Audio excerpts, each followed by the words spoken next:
Hi, this is Jesse Mendez one more time. I'm going to be doing sprockets today and keyways and key stocks and stuff. This is pretty much a basic board on the sizes that are used in the farm. This is a list of everything that I can come up with on standard sizes that you normally work with. I hope it all makes sense. We'll start real slow and then we'll go through it, and I hope it makes sense. The nice thing about today is you don't have to see my ugly face, so that would be really good, I guess. Right, Jerry? So right here, all these sizes right here are the sizes that we normally use in a farm. So this would be like your shaft size. And then on this other side, I have all the keyway, which is all the standard ones. And these highlighted ones, like that one, it's red, and this one is red down here. As you can see, it has two different sizes, and I'll get to it as soon as we get to that point. But right now, we'll start with the 1 inch. So 1 inch shaft, standard keyway, it's 1/4 inch. And then 1.25 inch would be also 1/4 inch. If you're working with a hydraulic motor, then you more likely would have a 5/16. So if you have a sprocket that is 1.25 inch, but it has 5/16 keyway, that means that you're working basically with a hydraulic motor. That's telling you right there.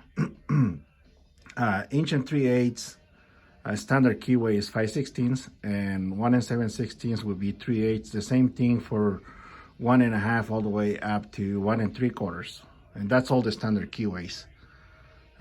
On the bottom here, we got a 2 inch bore sprocket with the 1/2 inch. 1/2 inch is a standard for a 2 inch, and then if you got a 3/8 keyway, more likely it's an older piece of equipment, which Logan and Double L and Lockwood uses that a lot in the older equipment. But Sputnik always uses 1/2 inch on everything, because 1/2 inch is, like I said, it's a standard for 2 inch bore. Down here, it reminds you that always check your sprocket, just because if it has an 1.25 inch number on it, don't assume that's actually the bore size. And the reason I'm saying this is, back in the day when we didn't have the right sprockets, we used to, if you needed 1 3/8 inch and all we had is 1.25 inch, and you were broke down, we would send that sprocket to get it bore out to 1 3/8 inch. That's something that we did quite a bit back in the day. So there's a lot of equipment out there that has a stamp or numbers on the sprockets with this bore size or whatever other bore size. It's the same thing. We could have bored this out to 1.5 and so on. So it's better to always check them, even if you just assume that you're working on the right size and you don't know if they've been already bore out or something. So on this other side, these numbers represents these sizes here on the right side. So 100 represents a 1 inch, 104 is 1.25 inch, 106 is 1 3/8, 144 and 107, it's 1 7/16, 108 is 1.5 inch, and 112 is 1 3/4. 115 would be 1 15/16, and then 200, it's a 2 inch. This is numbers that, I don't know if you remember, but on them bearings, this is all the numbers they actually use to figure out the bore size of that bearing. So you will see this on bearings on Timken, and this is what it means. This is what this number is, what that means right there. So some sprockets have 144, some of them have 107. It all depends on different factories. If you're working with a sprocket that is 1 1/8 inch, right here, I don't know if you can see my laser. You can see the red light, I'm sure. So right here where it says 1 1/8 inch, normally if you're working with 1 1/8 inch, which is kind of oddball, but if you're working with an electric motor, it would be 1 1/8 inch. Now, I'm gonna show you how I identify bearings or sprockets, sorry. This right here, all these numbers, I put different colors on them so you can tell what numbers represent what. So the first number on a sprocket is always your pitch size. So if you're working with 60 speed chain, that's what that is. And then the second number is always how many tooth there is on a sprocket. And then the third number is your bore size. So it would make sense now that I'm trying to explain it this way. I know my English is not the best, but I'm trying, so bear with me here. So it's a 60-16 inch and a half here. 60-16, 108. 108 is inch and a half. So remember that, pitch, teeth, and bore. That's how it is. And then I'm gonna grab some of these brackets and I'll show you the numbers that they come with, and it would make sense how they are right here, what this means. Also, just so you know, when you're talking sprockets for belted chain, they don't read the same. It's actually kind of backwards. You have to know how many tooth you're working with first, and then the pitch, and then the bore size. So it's backwards when you're working with belted chain sprockets. So, and we'll get to that some other time. Right now, we're just going to be talking about speed chain sprockets. So you can take a screenshot of all this that I did, and hopefully it help you guide in the farm. All of this is basically everything that you would normally be working in the farm. So hopefully you guys like it and it makes sense. And feel free to leave a comment or questions or anything on even if you don't like what I'm doing. Let me know and tell me, hey, you're not doing it right, but I'm trying here. So hopefully this would make sense to you guys. And if it doesn't, feel free to ask me any questions and comments or whatever you want to do, and I'll be here to help you guys. If you can see, this is what I was trying to explain to you. Those numbers that I brought up on that board, I'm not making them up. That's how sprockets come. They have those numbers stamped onto them. So as you can see, it tells you right here, just like I explained it before, it's an 80, 12 tooth, 1 inch bore. So just wanted to show you guys why I was trying to give you those numbers and the reason I use them that way. So I'm back and I'm going to be grabbing them sprockets and seeing how you can see what size they are and everything. You can see those numbers pretty good now. This one is a 60-14 1 inch, so it's a 60-14 100. So it's 60 pitch, 14 tooth. It says right there 2, 4, 6, 8, 10, 12, 14. And then it's a 1 inch bore. So 1 inch bore, it's a 1/4 inch keyway, key stock. So that's a key stock. That's a keyway. Right here, that's a keyway. That would be a key stock.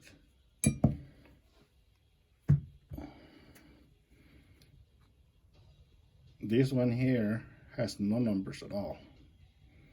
Now, how do you tell if there's no numbers? How do you tell the difference in between the 1.25 and the 1 3/8? And it's pretty easy.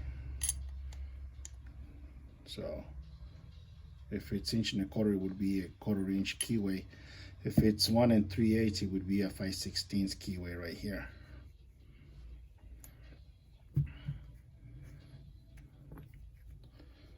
This one is the same thing. That's a 1 3/8 is a 106 right there.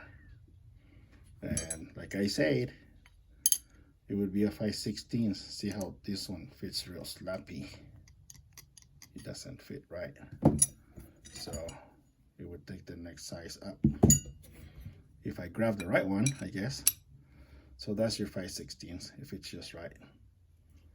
So the reason I'm doing this is I'm just trying to prove you that I'm not just trying to talk no sense, and I'm just by demonstrating what I'm doing is actually showing that what it's supposed to be, and I'm not just making things up. But that's pretty standard on the keyways. So see that 1 7/16, 3/8. That's 1 7/16. 60-16 107, 1 7/16. And that's that, let's see, 60-16 1.5 inch, also 3/8. So these two sprockets right here, they're really close to each other on the bore size. It's pretty hard to tell the difference, but normally Sputnik always uses 1 7/16, and double L normally uses 1.5. And that's why we keep asking what equipment you're working on. That way we can have a better idea if you're actually working with 1 7 or 1.5. And same thing with every other size. We always try to ask first what you're working with, and the more we ask, the better. And it helps me and it helps you guys too. So the reason I'm trying to teach you guys how to figure sprockets, and most of you guys already know how to figure them, I'm pretty sure about it, but the only reason I'm trying to show you guys this is so when you called any store and you tell them the numbers that I was telling you how to identify them, and you go in that order, it would make more sense to them, and it would be so much easier for us to help you if you do it on that order. Because when you're talking bore size and then tooth and then pitch, and it's all backwards, and for us we'll get it. It's just not as easy as doing it the right way. So this is the best way for me to tell how to identify sprockets. So hopefully this is going to help you guys figure them out easier, and hopefully this video is somehow helpful for you guys, and I really hope that you guys can learn from it. And one more time, I want to thank everybody that deals with me, and everybody that actually been following me and watching my videos. I'll be posting this on Facebook tonight, and then tomorrow I'll load it up on YouTube. So my YouTube channel is Jesse Parts Mendez, and you can go back and watch every single one of them, and then keep going back and forth till you get where you want to get. I'll be making many more. I'll be showing how to figure out gearboxes and many other things. It's not just going to be parts and stuff. We'll also be going to going out to the fields and identify gearboxes and pivots and sprinkler packages and stuff like that. I did 2 sprinkler packages today. I did them in Spanish, and pretty soon I'll be doing one in English. Don't forget that every video that I make is also in Spanish version. So if you want your guys to learn from it, feel free to tell them about it, and then they can look at my videos and hopefully they can learn from them too. I'm just trying to help guys and get more educated on parts and how to identify them. It'll help you guys and it'll help me too. I really hope you guys like him, and I hope you don't get bored with it. This other sprocket, it's an 80, and as you can see, it's an 80 12 tooth 1-inch bore. And I didn't bring a lot of sprockets, because once you figure how to figure them out, I don't need to be explaining every size of them or every single sprocket. This is actually explaining most of them, and the board that I put up there, just take a screenshot or whatever, and that's all the numbers. It's going to give you all the numbers that you need to know on how to identify them. Now, whenever you're working with sprockets and you don't have the right keyway, there's always step keys.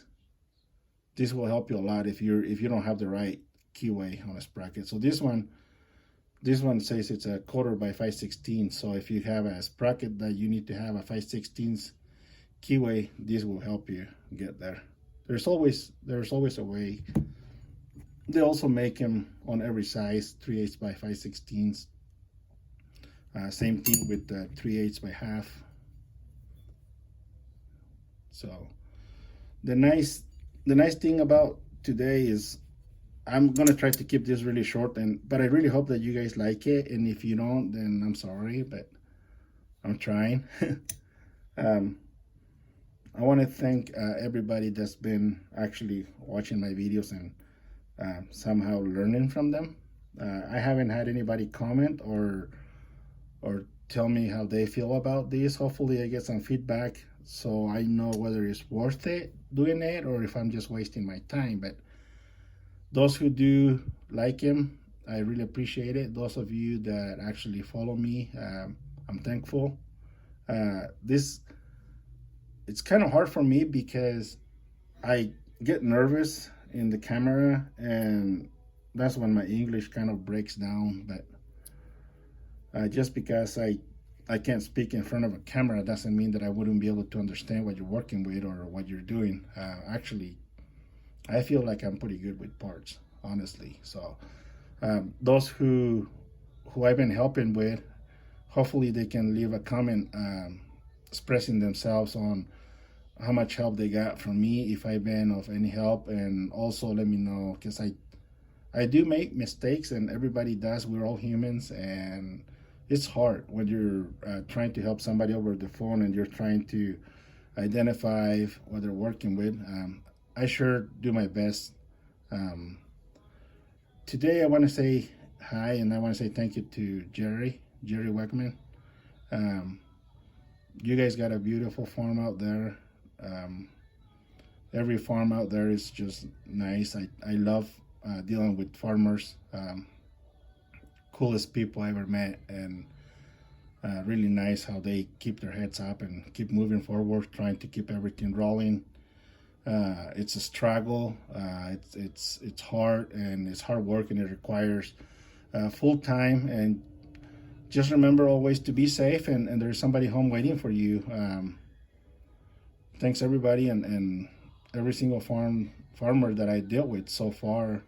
It's been really nice to me. So my doors are always open, and I'm always here to help anybody that needs help. And if you have any questions, just leave a comment or questions or whatever. I'll be more than willing to answer them as I see them. But for right now, I'll be doing more in English as soon as I lose my fear. But every single video, like I say, that I do, it would be in Spanish and English too. So keep following me, and you'll get better. So, well, I kind of lied when I told you don't have to see my face today, because, well, here I am. This is Jesse Mendez from Pocatello, and I want to thank everybody face to face, saying thanks to all the farmers that I deal with, and those who I don't deal with yet. Hopefully I get to meet some new farmers here soon. I'll be here making all these videos and trying to help everybody that I can in a way. I'm just came up with this idea on making this, trying to help anybody that works on the farm. I don't think anybody is doing it yet, but I wanted it to be the first one. So hopefully I am the first one, and hopefully you guys like it and you don't get bored.